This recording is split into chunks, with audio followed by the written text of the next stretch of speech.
be mine when I'm married." He looked up again, his blue eyes sharp. "Do you mean to say that your annual income is insufficient?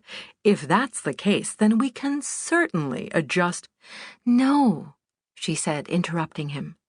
She placed her hand on his arm, though she wasn't sure why the muscles underneath his jacket sleeve felt taut with concealed tension.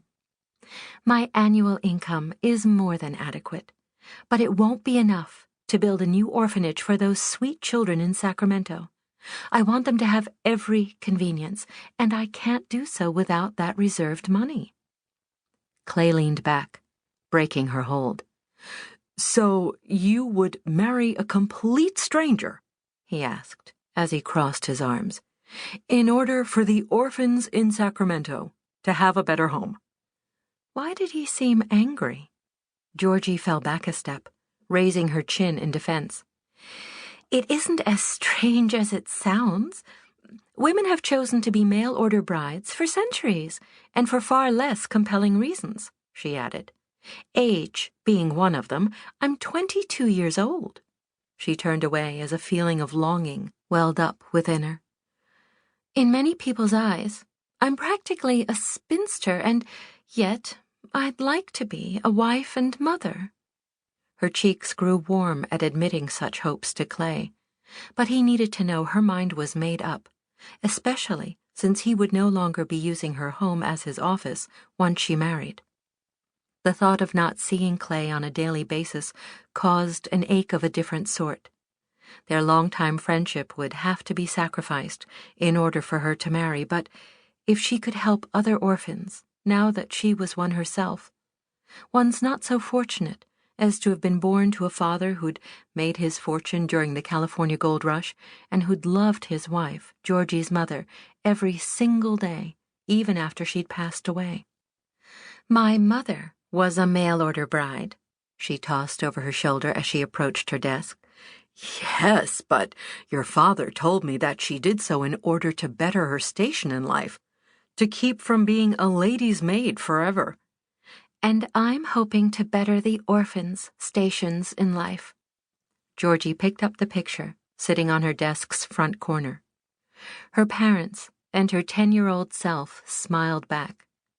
She and her mother had shared the same honey-colored shade of hair and hazel eyes, but Georgie's height was all from her father. Would any man want a tall woman with more angles than curves as a wife?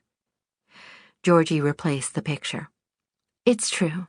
Mother wanted more than servitude for her life, but Father said he fell in love with her the moment she climbed out of the stagecoach. Mother said it only took her another hour to realize she could love him for always, too." Of course, Georgie didn't expect instant love, even if her parents had found it. Mutual respect and affection would do for her, with the hope that love would grow over time. If her parents could make marriage to a stranger work, she certainly could too. Clay pushed back his chair and stood. "As your personal advisor, Georgie, I can hardly recommend this as a solution to—" He gestured around the room. "To help young orphans or fight loneliness." She drew herself up, though she still stood a head shorter than Clay. "That is why you are my financial advisor, not my advisor in matters of the heart." His frown deepened as he ran a hand through his brown hair. "Be that as it may, your father charged me to look after you, not just your money." "Precisely." Georgie flounced into her chair and slid a clean sheet of paper in front of her. "Which is why I want you to narrow down the selection process." "I beg your pardon?"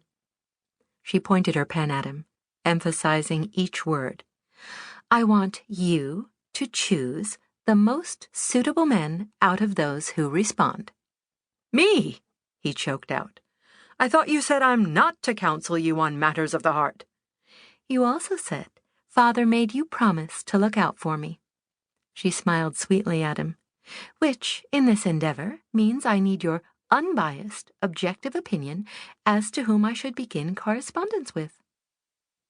Clay raked his hand across his